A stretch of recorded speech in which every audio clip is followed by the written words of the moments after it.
मैं उस देश की नागरिक हूँ जिसके होठों में गंगा और हाथों में तिरंगा है।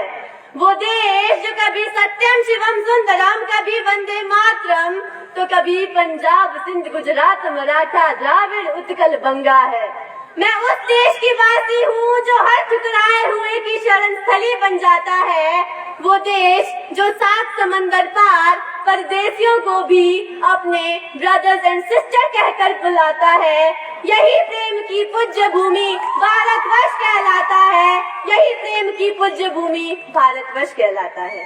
परम सम्माननीय निर्णायक मंडल जी एवं यहाँ पर उपस्थित सभी नीर क्षीर विवेकीगण एवं झुंगी की प्यारी जनता, मैं राजकीय वरिष्ठ माध्यमिक विद्यालय झुंगी की छात्रा आज यहाँ जिस विषय को लेकर प्रस्तुत हुई हूँ वो विषय है मेरे सपनों का भारत।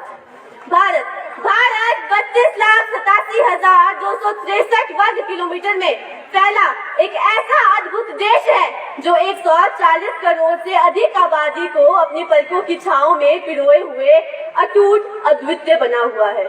मैंने अपने इस महान भारत के लिए एक महान सपना देखा है, मेरे महान भारत के उज्जवल भविष्य का सपना, आत्मनिर्भर विकसित समर्थ भारत का सपना। मेरे आंखों में एक ऐसे सपनों का भारत गोता लगाता है जहां फिर से तक्षशिला एवं नालंदा जैसे विश्वविद्यालय हो, जहां शिक्षित को रोजगार मिल जाए, जहां भ्रष्टाचार जड़ से खत्म हो जाए, जहां जाति धर्म मजहब के नाम पर दंगा न हो पाए, जिस देश का हर नागरिक अपने देश के सम्मान और अस्तित्व के लिए मर मिटने को तैयार हो जाए। मेरी आंखों में एक ऐसे सपनों का भारत गोता लगाता है जिसका स्थान महिला सुरक्षा एवं शांति के संदर्भ में प्रथम हो। और मान्यवर, बताते हुए बहुत खेद होता है कि मेरा आज का भारत विश्व के 177 देशों में से 128वें स्थान पर स्थित है। मेरी आंखों में एक ऐसे भारत का सपना गोता लगाता है जो विश्व की सबसे बड़ी अर्थव्यवस्था हो। मैं एक ऐसे भारत के प्रति संकल्पित हूँ जहाँ कश्मीर सुनकर आतंकवाद याद आए तो सिर्फ खूबसूरती। मैं एक ऐसे भारत के प्रति संकल्पित हूँ जो फिर से सोने की चिड़िया बन जाए, जहाँ की मिट्टी फिर से सोना उगले।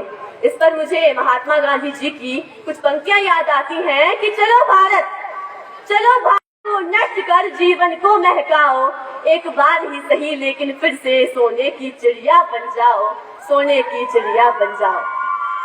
मान्यवर, मेरे भारत की महानता किसी से छुपी नहीं है। भारत वो है जब दुनिया अपना भूगोल पहचान रही थी तब हमने ब्रह्मांड खोज दिया था। जब दुनिया 1, 2 और 3 में व्याकुल थी तब हमने शून्य दे दिया था।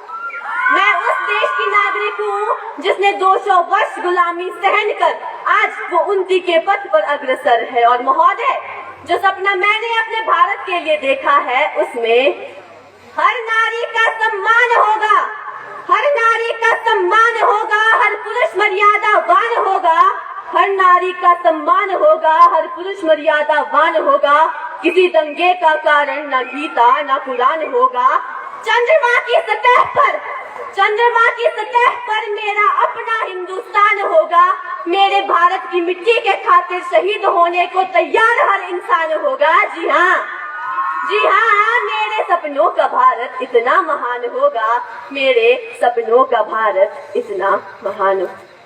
मैं अपने भारत को वैज्ञानिकी और सूचना प्रौद्योगिकी के शिखर पर पहुंचाना चाहती हूँ। मैं चाहती हूँ कि मेरे भारत में एक ऐसी शिक्षा प्रणाली लागू हो जो हर इंसान को अपना जीवन जीने का अधिकार दे, जो हर इंसान के सपनों को साकार करे। मैं भारत में ऐसी व्यवस्था चाहती हूँ जिससे हर नागरिक को स्वास्थ्य सुविधाएं मिल जाएं, हर नागरिक खुद को खुशनसीब महसूस करे, हर नागरिक मेरे भारत पर गर्व कर सके।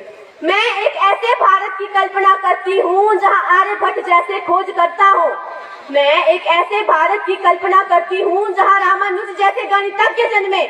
मैं एक ऐसे भारत की कल्पना करती हूँ जहाँ डॉक्टर APJ अब्दुल कलाम जैसे वैज्ञानिक और राजनेता पैदा हो।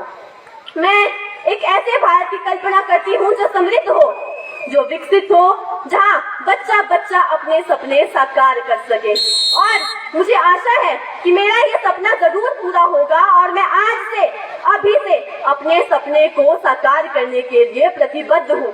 और अब अंत में मुझे अटल जी की बेहद खूबसूरत पंक्तियां याद आती हैं कि मेरा भारत केवल भूमि का टुकड़ा नहीं है, ये एक जीता जागता महापुरुष है। ये वंदन की धरती है, ये अभिनंदन की धरती है, ये अर्पण की धरती है, ये तर्पण की धरती है। इसकी नदी नदी हमारे लिए गंगा है, इसका कंकर कंकर हमारे लिए शंकर है। हम मरेंगे तो इस भारत के लिए, हम जिएंगे तो इस भारत के लिए, और मरने के बाद भी गंगा जल में बहती हमारी अस्थियों को कोई कान भारत माता की जय, भारत माता की जय। मैं अनमोल वर्मा, राजकीय वरिष्ठ माध्यमिक विद्यालय झुंगी की छात्रा, अपनी वाणी को विराम देती हूँ और अपने सपने को साकार करने के लिए प्रतिबद्ध होने की कल्पना करती हूँ। धन्यवाद। जय हिंद, जय भारत।